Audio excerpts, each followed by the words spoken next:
लोग जानते हैं कि अब 2024 में वैलेंटाइन डे पर आपके फॉर्म भरे जाएंगे।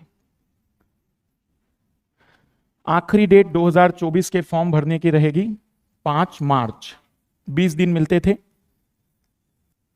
2024 का आपका प्रीलिम्स का जो एग्जाम है 26 मई सितंबर को होगा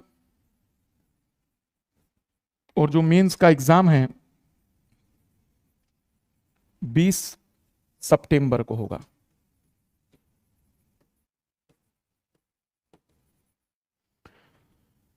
तो पहले तो हमें डेट क्लियर है। फॉर्म आना वो इतना इंपॉर्टेंट नहीं है, इंपॉर्टेंट है एग्जाम 26 मई को है। आज अगर हम बात करें तो 11 मई, 379 डेज मतलब 380 दिन पकड़ते हैं। प्रीलिम्स को बचे हैं 380 डेज। कोई दिक्कत नहीं, 380 पकड़ सकते हैं हम लोग। डेट तो पता चल गई ना। अब मैं वो बता रहा हूं, मार खाओगे। अब तुम इधर ध्यान सुनते चलो। अगर हम बातचीत करें इस समय, मिटा दो इसे। अब आते हैं 380 दिन, जिसमें रियलिटी में 120 दिन आप घटा दीजिए, क्योंकि 120 दिन पढ़ने के नहीं है, वो रिवीजन के हैं। आप उसे अगर पढ़ाई में इंक्लूड कर रहे हो तो आप अपना नुकसान करोगे, क्योंकि उन 120 दिनों में आप अपनी पढ़ी हुई चीजों को रिपीट करोगे, तो उसको भी हटा दीजिए। 380 माइनस 120, और रिवीजन ही नहीं है, मतलब इस 120 दिन में हम रिवीजन करेंगे। इन 120 दिनों में हमें जितने भी टेस्ट लगाने हैं हम टेस्ट देंगे। इन 120 दिनों में प्रीवियस ईयर के क्वेश्चनों की बहुत प्रैक्टिस करेंगे, ऑब्जेक्टिव वाली। और इन 120 दिनों में करंट अफेयर जैसे विषय को थोड़ा सा ज्यादा बेहतर कवर कर सकते हैं, क्योंकि अभी वीकली करंट अफेयर में आप पढ़ते जरूर हैं लेकिन उतना याद नहीं करते, बस एक बार देख लेते हैं, नोट्स बना लेते हैं। उन 120 दिनों में करंट अफेयर की स्ट्रेंथ आती है हाथ में, तो वो तो हटा देते हैं। अब बताइए कितने दिन बचे आपके पास? 260 दिन। अब हम इस 260 दिनों को बांट रहे हैं। 260 दिन कितने घंटे एवरेजन पकड़ो ईमानदारी पूर्वक कि सर इतना घंटा तो मैं दूंगा। मैं केवल आपसे उम्मीद करता हूं 36 और 12, 1560 घंटे आपके पास है पढ़ाई के लिए। नहीं, क्लास छोड़कर, अगर क्लास जोड़कर कहोगे तो फिर तो 10 घंटे हो जाता है, ऑब्वियसली 10-11 घंटे तक चला जाएगा। क्लास को ना पकड़िएगा इसमें 6 घंटे, फिर वो मेरा 3500 घंटे का हिसाब। देखो, अगर आप सब कुछ जोड़ दोगे कि बस सर क्लास भी जोड़ दीजिए, क्वेश्चन की प्रैक्टिस का टाइमिंग भी, ओवरऑल कितने टाइम लगता है तैयारी में, तो मैंने बताया था 3500 घंटों का हिसाब किताब है। पर अगर हम आप केवल चर्चा करें कि सर केवल हमारी जो स्टडी, जिसको हम सेल्फ स्टडी कहते हैं कि क्लास के अलावा हम क्या कर सकते हैं, तो वो 6 घंटे बहुत है। अब हम पहले इसको डिवाइड करते हैं 3 पार्ट्स में, या मैं कहूंगा कि 4 पार्ट में भी डिवाइड करो तो कोई बुरा नहीं है।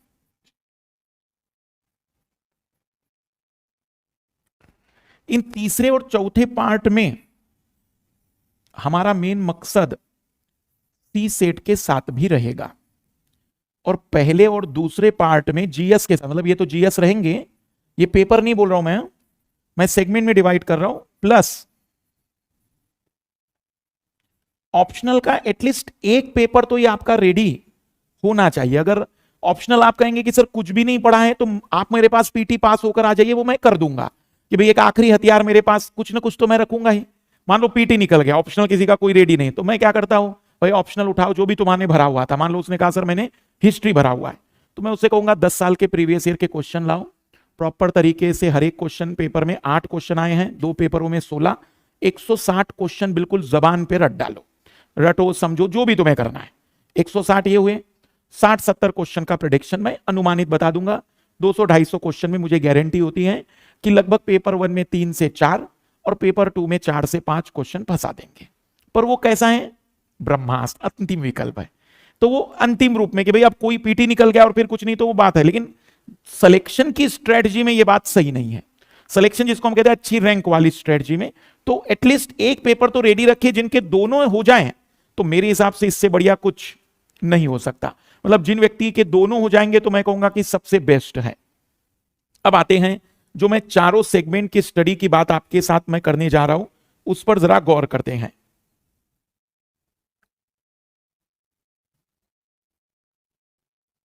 इधर ध्यान दीजिएगा, हम जो चारों सेगमेंट की चर्चाएं कर रहे हैं कि सर ये चारों सेगमेंट की तैयारी कैसे होगी, अब इधर गौर करेंगे। सबसे पहली शुरुआत कर रहे हैं हम पार्ट 1।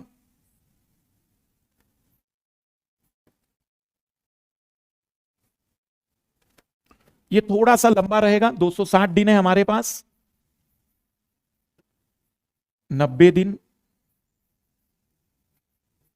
70 दिन, 60 दिन और 40 दिन। देख लो 260 हो रहा है कि नहीं, ठीक है। ये शुरुआती भाग है, इसमें आपका सबसे ज्यादा फोकस होना चाहिए क्योंकि सिलेक्शन के कैरेक्टर इसी 3 महीने में दिखेंगे। मतलब मैं अगर आज कहूं तो ये हमारा टाइम पीरियड आ जाएगा 11 मई से लेकर जून, जुलाई, अगस्त, लगभग 10 अगस्त तक पकड़ रहा हूं। इन 3 महीनों का टारगेट। इन 3 महीनों में मेरे हिसाब से आप लोगों ने क्या क्या कवर कर लेना चाहिए? GS paper 2, polity, IR, GS paper 1, history के चारों भाग, modern, ancient, medieval, art and culture, word history. आप चाहो तो वर्ड हिस्ट्री छोड़ सकते हो क्योंकि वर्ड हिस्ट्री कोई बहुत बड़ा सेगमेंट नहीं है, बड़े मुश्किल से 15-20 घंटे की क्लास होती है, वो कभी भी कवर कर सकते हो पीटी निकलने के बाद। लेकिन modern history, ancient history, medieval history, art and culture ये कवर होना चाहिए, और जियोग्राफी, इंडियन ज्योग्राफी कोई बहुत बड़ा नहीं, इंडियन ज्योग्राफी थोड़ा बड़ा है, फिजिकल ज्योग्राफी और मैपिंग, बस। आईआर भी मैं कहूंगा इसलिए रखिए साथ में ताकि करंट में जो चर्चाएं आती है उसको थोड़ा समझ सकोगे। 3 महीने का टारगेट है, बड़ा नहीं है मेरे हिसाब से, इतना तो कर सकते हैं बस इतना। मतलब इसमें नोट्स वोट्स सब रेडी हैं, आपने नोट्स बना के रख लिए हैं, क्लास कर ली है, और हल्का फुल्का आपको याद है। हल्का फुल्का मतलब मैं कहूंगा पूरा रटा हुआ है, लेकिन हल्की फुल्की चीजें आपको पता है, हो जाएगा। अब आते हैं दूसरे पड़ाव पर, 70 दिनों के। 3 महीनों में तो मैं बताऊंगा कि क्लास आराम, इतनी तो आराम से हो जाएगी, जिसमें जैसे अभी एंशिएंट आपका शुरू हो जाएगा, उसके साथ साथ गवर्नेंस शुरू करेंगे हम पेपर 2 का, फिर मिडेवल शुरू हो जाएगा। 2-2 क्लास रहेगी, 5 घंटे क्लास। अरे 5 घंटे की क्लास बहुत होती है, अभी जीवन प्रारंभ होगा। तो इसमें नोट्स बनाने हैं, और मैं कहूंगा थोड़ा बहुत रिवीजन की बातचीत रहेगी। रिवीजन मतलब एक नजर आपने देखा तो है। अब आते हैं अगले 70 दिन, जिसको मैं कहूंगा 11 अगस्त से लेकर, लगभग मोटे ले रहा हूं मैं, 1-2 दिन ज्यादा कम हो सकते हैं, तो 11 सितंबर, 11 अक्टूबर और 10 दिन, मतलब 20 अक्टूबर पकड़ लेते हैं।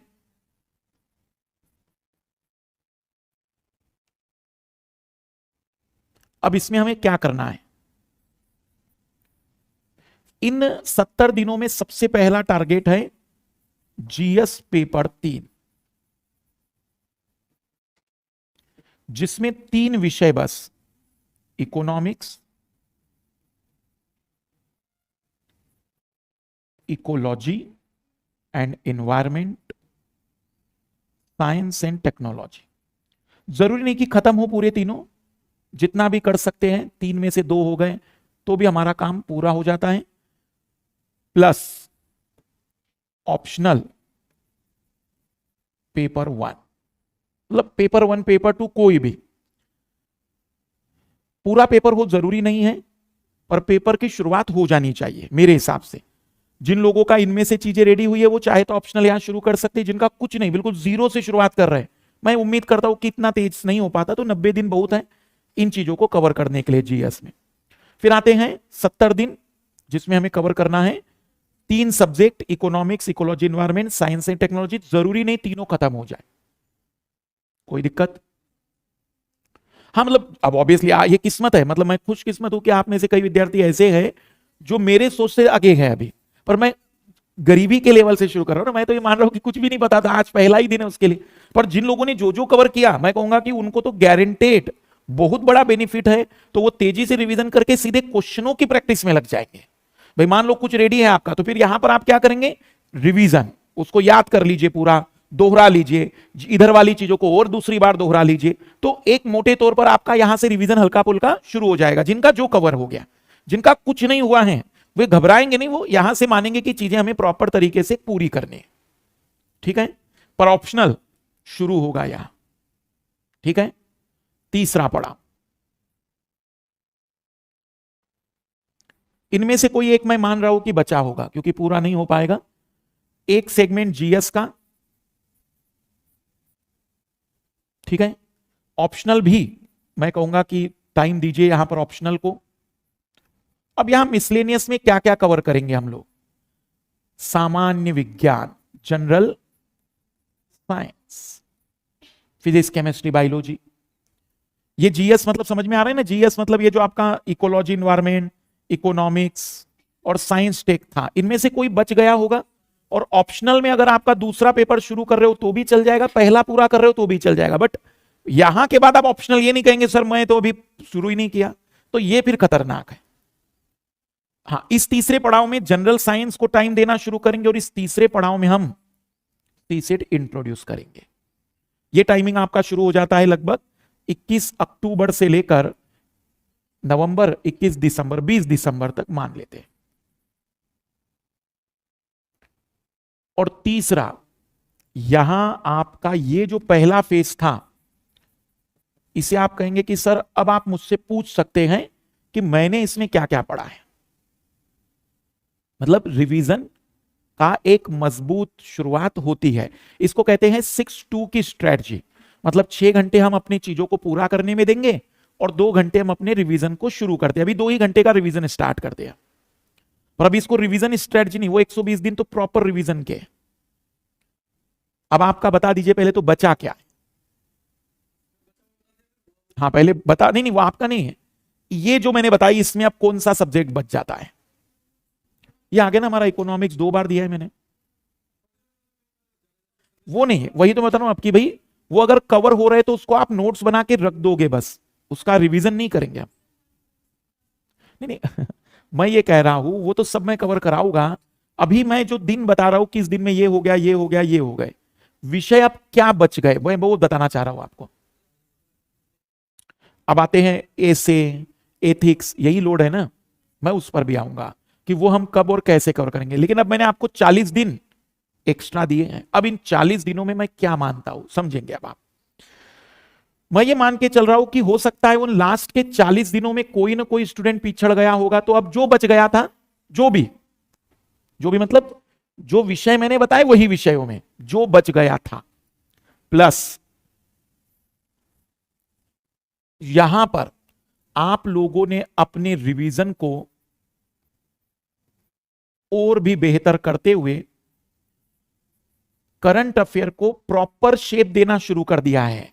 मतलब अब आपका करंट अफेयर जो वीकली चल रहा था, आपने जो नोट्स बनाए थे, अब आपको याद होना शुरू हो जाना चाहिए। आप कहेंगे कि सर अब मुझे वो करंट अफेयर याद है कि जनवरी में ये घटना हुई थी, हल्की फुल्की फरवरी में घटना हुई थी, मतलब जबान पे नहीं है, लेकिन अगर कोई घटना का चर्चा कर रहा है तो आप कहेंगे हाँ ऐसा हुआ था, मुझे इसके कुछ पॉइंट याद आ रहे हैं। जिन लोगों का सीसेट बहुत वीक है वो इसमें सीसेट को और भी टाइम दीजिए। यह कहानी शुरू होती है 21 दिसंबर से 30-31 जनवरी, ये खत्म हो गया आपका। अब कई लोगों के दिमाग में सवाल क्या क्या आएंगे, जैसे मैं जानता हूं कि 4-5 सवाल, आंसर राइटिंग कब करेंगे, जैसे कुछ लोगों के रहता है क्योंकि उन्होंने कभी की नहीं। देखो आंसर राइटिंग अगर मैं कहूं, एक दिन में कितने प्रश्न लिखने की मैं प्रैक्टिस कर सकता हूं कि मेरा आंसर राइटिंग बेस्ट हो जाए, बेस्ट मतलब मुझसे ज्यादा बेटर ना कोई कर सके। मैं कहता हूं मात्र 5 क्वेश्चन का टारगेट दो मुझे। कितने का? एक दिन में 5, ये मैक्सिमम बता रहा हूं मैं, मिनिमम 1 है, 5 से ज्यादा नहीं। और 260 दिन,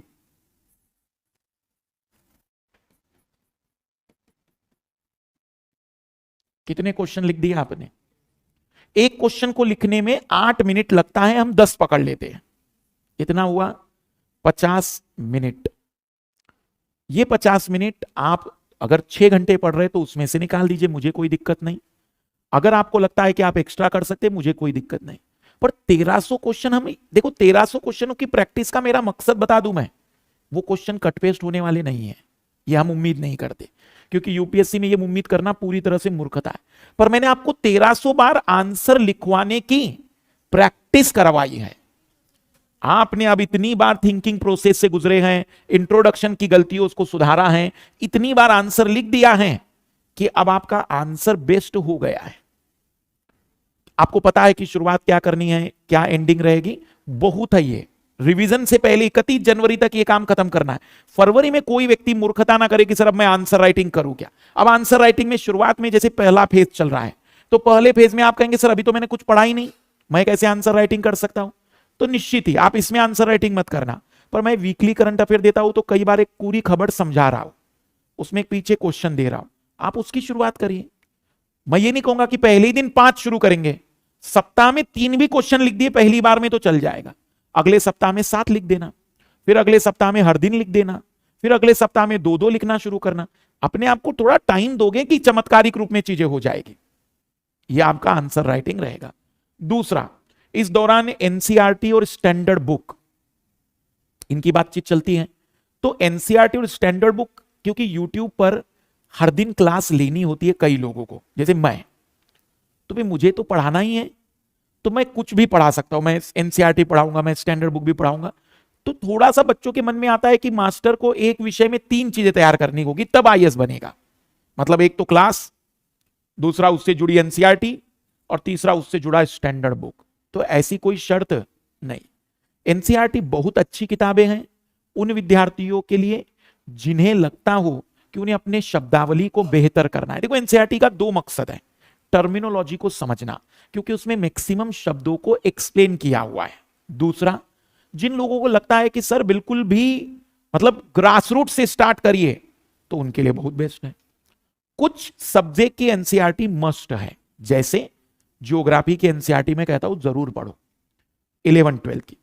ancient history, medieval history, modern history की एनसीईआरटी जरूर पढ़ो, क्योंकि वो हमारे लिए सोर्स है बहुत ऑथेंटिक डाटा का। इतिहास में कई सारी झगड़े हैं, एक राइटर गांधी जी को अच्छा लिख रहा है, एक राइटर गांधी जी को बुरा लिख रहा है, एक राइटर मध्य का मार्ग अपना रहा है। मैं कंफ्यूज हो जाऊंगा, तो मैं किसको मानूंगा? एनसीईआरटी क्या मान रही है, क्योंकि वो हमारे देश के एजुकेशनल सिस्टम के अंतर्गत एक्सेप्टेबल है, तो वो मेरे कश्मकश को दूर करेगी। स्टैंडर्ड बुक, हर विषय की स्टैंडर्ड बुक नहीं पढ़नी। जैसे आईआर में स्टैंडर्ड बुक मत पढ़िए, क्योंकि उसमें आपको कुछ ऐसा नहीं मिलने वाला है जो कि आपको बहुत एनरिच करेगा। करंट अफेयर पढ़ना है आईआर में ज्यादा। जैसे आप अगर स्टैंडर्ड बुक की बात करें इन विषयों में, तो मैं कहूंगा एंशिएंट हिस्ट्री की, मिडिवल हिस्ट्री की कोई स्टैंडर्ड बुक नहीं, क्योंकि सवाल जो आएंगे, जो चीजें होगी, वो या तो आप वीडियो से देख लीजिए। अगर आपको एक मास्टर से समझ में नहीं आ रहा है तो आप मास्टर चेंज करके दूसरे मास्टर्स का वीडियो देख लीजिए, क्योंकि आज के पास सोर्स है ना। पहले हमारे पास सोर्स नहीं होते थे तो हम क्या करते थे, भाई मास्टर समझ में नहीं आया, फिर हमारे पास किताब ही होती थी। मुझे बताओ, जब 2009 की दौर की मैं बात कर रहा हूं, तो मुझे मान लो कि मैं क्लास में बैठा और मुझे एंशिएंट हिस्ट्री उनसे समझ में नहीं आ रहा है, तो मैं क्या करूंगा? कोई ऑप्शन उस समय यूट्यूब का तो ऑप्शन नहीं था ना। पर मैं बच्चे से कहता हूं कि भाई क्यों माथापच्ची कर रहे हो, जहां स्टैंडर्ड बुक पढ़नी है वो थोड़ा ब्रॉड सब्जेक्ट हो, बड़ा सब्जेक्ट हो। For example art and culture थोड़ा बड़ा सब्जेक्ट है, डायमेंशन बहुत ज्यादा है, पढ़ लीजिए स्टैंडर्ड बुक। इकोनॉमिक्स बड़ा सब्जेक्ट है, पढ़ लीजिए स्टैंडर्ड बुक। इकोलॉजी इन्वायरमेंट बड़ा सब्जेक्ट है, पढ़ लीजिए स्टैंडर्ड बुक। पॉलिटी बड़ा सब्जेक्ट है, पढ़ लीजिए स्टैंडर्ड बुक। 4-5 सब्जेक्ट की स्टैंडर्ड बुक, रद्दी जमा करने में कोई फायदा नहीं है। तो 4-5 सेलेक्टेड स्टैंडर्ड बुक, 4-5 आपकी एनसीईआरटी सेलेक्टेड हो गए। अब आप कहेंगे सर इसे कब पढ़े आपके इस टाइम पीरियड में? तो भाई मैंने जो क्लास में आपको कवर करा दिया, उसके बाद आप जो 6 घंटे दे रहे हैं, उन 6 घंटे में वास्तविक रूप में आपको क्या करना है? यही करना है।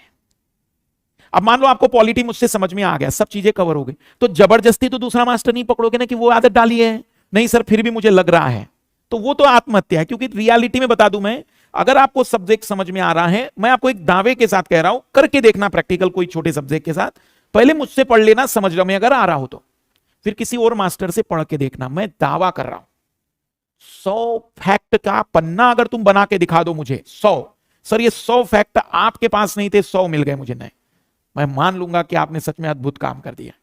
कारण ये है क्योंकि मैं भी या कोई भी शिक्षक एक पर्टिकुलर किताबों को पढ़कर पढ़ रहे हैं। हमने या कई शिक्षकों ने उसमें 40-50 साल की कोई रिसर्च नहीं की है। ऑब्वियसली तुम अगर एक रिसर्च स्कॉलर के पास जाओगे, मान लेते पॉलिटी, तुम सुभाष कश्यप के पास बैठ गए, तो तुम सिलेक्टेड हो ना हो, विद्वान जरूर बन जाओगे, इसमें कोई डाउट नहीं, क्योंकि वो बैठेंगे तो तुमसे बात करेंगे फंडामेंटल राइट्स, आर्टिकल 15 शुरू है बोलना, 15 पे ही बोल रहे हैं, वो बोल रहे 6 दिन हो गए, 7 दिन हो गए, आर्टिकल 15 ही खत्म नहीं हो रहा, और तुम कह रहे हो सर आर्टिकल 15 इतना है। आज पहली बार पता चला कितने सवाल आने वाले 15 से, एक या दो, अरे 10 साल में 2 सवाल आ जाए बहुत बड़ी बात है। तो हमारा स्ट्रेटजी, मेरी बात समझ में आ रही है? तुम एक्स्ट्रा कवर करके जो पॉइंट जमा करोगे, वह सवाल है कि क्या सच में उस पर से सवाल आ ही जाएगा कि नहीं। तो जहां चीज समझ में आ गई, मान लो पॉलिटी समझ में आ गई, अब आपको लगता है लक्ष्मीकांत की जगह अगर आपको मैं सजेशन दूं तो आप एनसीईआरटी पढ़ लेना, वो ज्यादा बेटर तुम्हें बेस बता देगी। कारण है क्योंकि पॉलिटी में ना सवाल कठिन नहीं आते, उसकी समझ कठिन है, और वो एनसीईआरटी से अद्भुत कोई नहीं समझा सकता। मैंने आपको शब्दावली में एनसीईआरटी के फोटो दिखाए थे, लोकतंत्र की क्या खूबियां हैं, लोकतंत्र किसे कहते, ये आप नहीं ढूंढ पाएंगे किसी और किताब में। तो मैं कहूंगा लक्ष्मीकांत की जगह एनसीईआरटी वहां प्रेफर करो, पीटी मेंस दोनों, क्योंकि पीटी में जो कवर होने वाला है वो सब कवर हो गया। तुम्हें समझ अगर विकसित और भी गहरी करनी है तो उसमें मिल जाएगी। अब आते हैं हम ज्योग्राफी में। मैंने आपको बताया कि एनसीईआरटी ज्योग्राफी में कर लीजिए, खत्म हो जाएगा। आते हैं इकोनॉमिक्स में, तो इकोनॉमिक्स में स्टैंडर्ड बुक लीजिए, क्योंकि एनसीईआरटी में अंदर से खुशी नहीं आती कि क्या बोलना चाह रहा है, उससे ज्यादा बेटर है। नितिन सिंघानिया ने अच्छी किताब लिखी, मुझे पसंद आई, बहुत ही कंसाइज फॉर्म में पूरे बातों को एक्सप्लेन किया इकोनॉमिक्स में, तो वो कवर कर ली। तो मैंने जो 6 घंटे आपको बोले हैं वो 6 घंटे मतलब कोई और नहीं, इन्हीं चीजों को कवर करने के अतिरिक्त 6 घंटे आपको देने हैं, क्योंकि क्लास तो मैंने इंक्लूड की नहीं इसमें। अब आपके दिमाग का एक आखिरी जो सवाल है वो है सर एथिक्स, एसे, ये सारी चीजें ठीक है। एसे तो वैसे मेरे हिसाब से आपने तैयार कब करना चाहिए, जब एटलीस्ट 4 पेपर ना सही 3 पेपर तो ठीक है। कारण है देखो, पहले दिन आज अगर मैं किसी टॉपिक पर एसे पढ़ाऊंगा ना, जैसे एजुकेशन पर आज मैं एसे पढ़ाऊंगा, तो मैं आपको 5 घंटे एजुकेशन पर बोलूंगा, केवल एजुकेशन पर।